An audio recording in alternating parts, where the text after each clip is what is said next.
Well, here we are, the last chapter of the term, chapter number 10. Chapter number 10 is plant assets, natural resources, and intangible assets. Our objectives are those three: plant assets, that's our first objective. Our second objective is natural resources, and our third objective is intangibles. We're going to start with those fixed assets, those plant assets. Within plant assets, we have some subcategories. I need you to know what a plant asset is. Well, first of all, it's an asset that lasts longer than a year, and it's used in operations. Now, the significance that it lasts longer than a year is that we're not going to expense that in the year that we acquire that asset. We're going to depreciate it over its lifetime. So that's the first thing in plant assets. The second thing in plant asset is coming up with the cost of the item. It is very simple, and this is the key. All cost to get the asset to its ready state of production will be capitalized in the cost of the asset. And I have a couple questions that we'll look at as to how to do that. The third area here is how to allocate the cost of the asset over its useful life. And we're going to have three depreciation methods. The straight line, which we've talked about way back in adjusting entries. We're going to have something called double declining balance. And we're going to have a third method called units of production. Now, the double declining balance is called an accelerated method because you have more depreciation in earlier years and less in later. Units of production is called an activity method because it's not based on a useful life in years, it's based on a useful life in total output. So the more output that machinery has, the more depreciation you will take. So that is the third area, depreciation. The fourth area in this is going to be disposal of a fixed asset. What happens when you get rid of that asset? Well, you either discard it, or you sell it, or you trade it in. And we will focus on the sale or discard of that asset. So in the first objective, plant assets, we have to have what are they?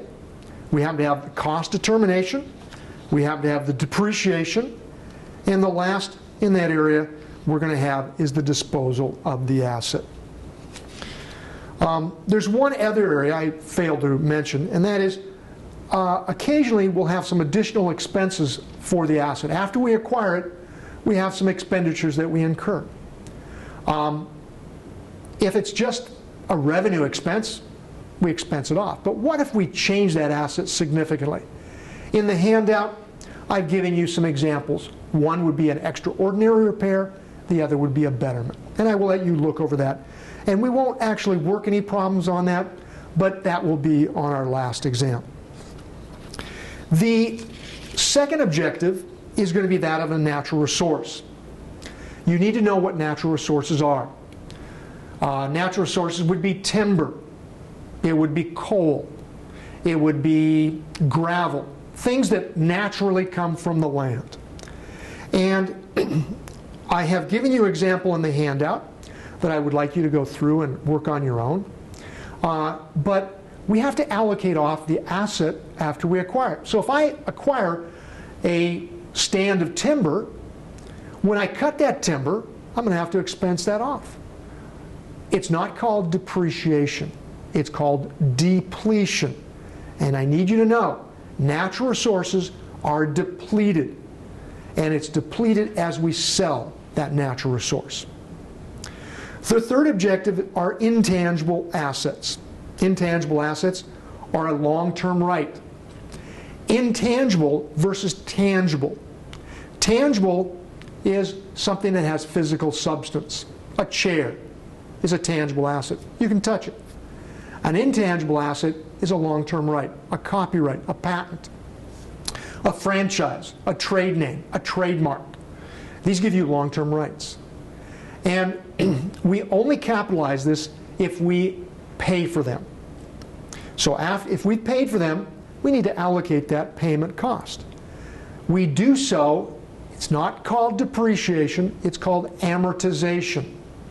So you amortize plant assets, you depreciate plant assets, you deplete natural resources, and you amortize intangible assets.